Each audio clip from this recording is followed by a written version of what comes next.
Hello,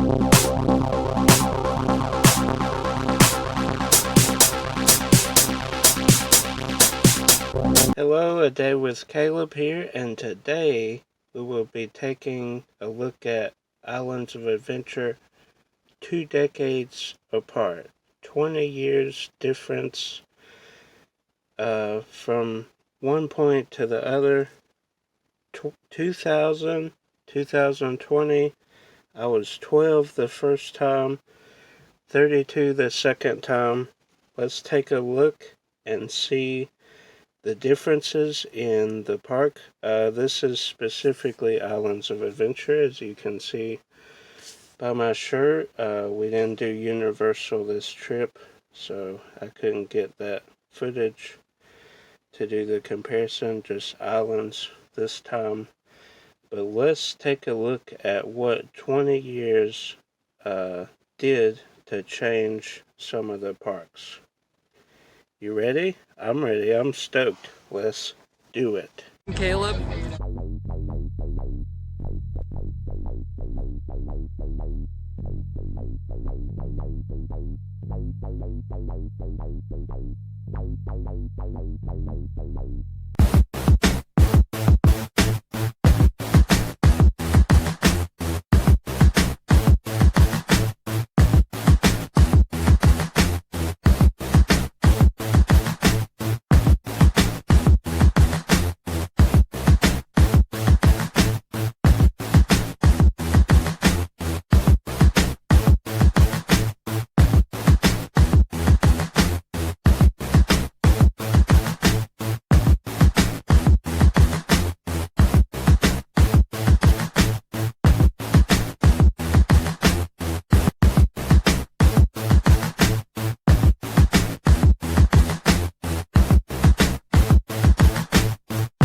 First, we'll take a look at the entrance of Islands of Adventure, which is the big tower.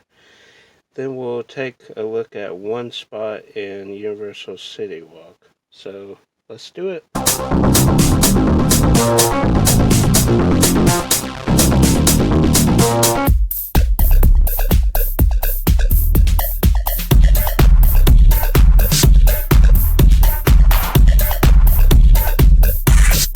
Second spot, next we have Toon Lagoon. Let's take a look, see what's changed.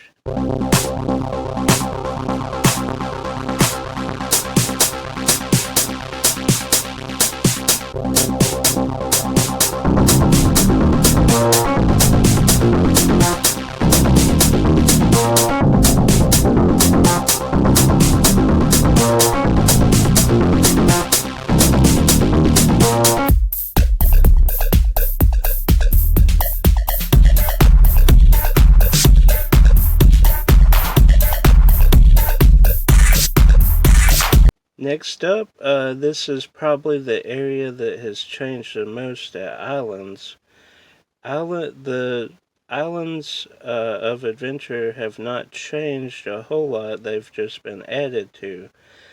But the Lost Continent has changed the most due to the Wizarding World of Harry Potter.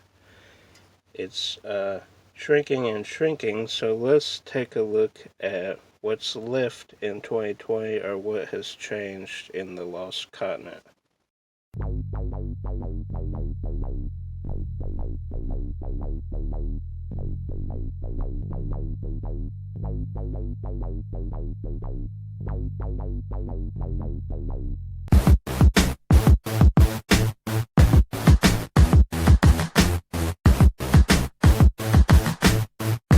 Last, but certainly not least, is Marvel's Superhero Island. And this one to me is the most meaningful. It has my favorite ride, Spider-Man. I know he's my favorite character also, so that has a lot to do with it. Stanley is in the ride. There's some other cool rides, Hulk, Doctor Doom's Fearfall, then Storm Spin, I forget what it's called, that's more of a key ride. They have cool theming throughout the land. So let's take a look.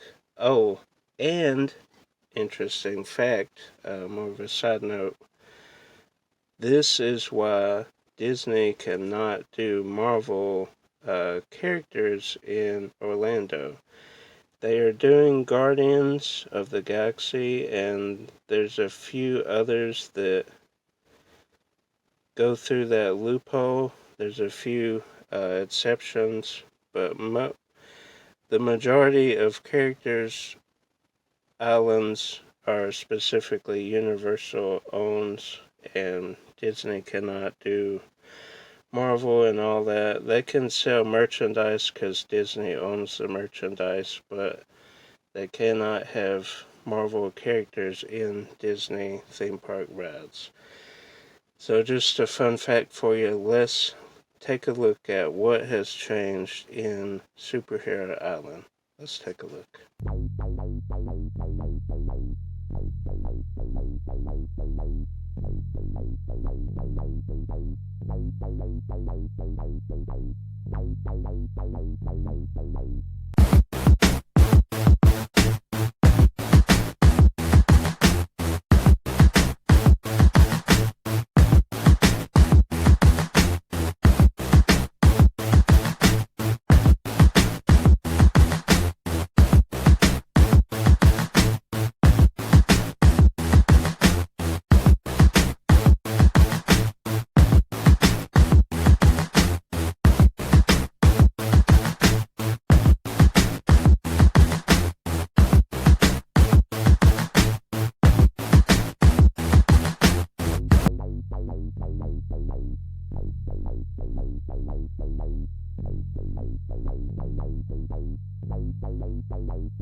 Okay, I hope you enjoyed that time travel, if you will, episode. We started in 2000. We saw what has changed in 2020, 20 years later. 2 decades. I was not even a teenager the first time, and now I'm in my 30s. So, some had changed, especially in Lost Continent, but there were parts that was unchanged, which is hard to fathom because their original park, Universal Studios, there's only a few things left that has not changed. So there's big contrast between the two parks. Universal is all about here and now, IP properties, screens, and Islands is all about the adventure. With the exception of Harry Potter, which has come into the park, King Kong, which has come in. They've tweaked some rides as far as like Jurassic Park. They refurbed it a little bit, updated it, but for the majority, nothing much has changed. So that's cool to see, especially with the comparison pictures. You can pretty much see it as it was 20 years ago. So that's cool. Hope you enjoyed the video. If you're new to the channel, subscribe. Hit that like button if you really enjoyed this video. Share with a friend. And I hope you enjoyed this look at 20 years. Until next time, guys. Bye.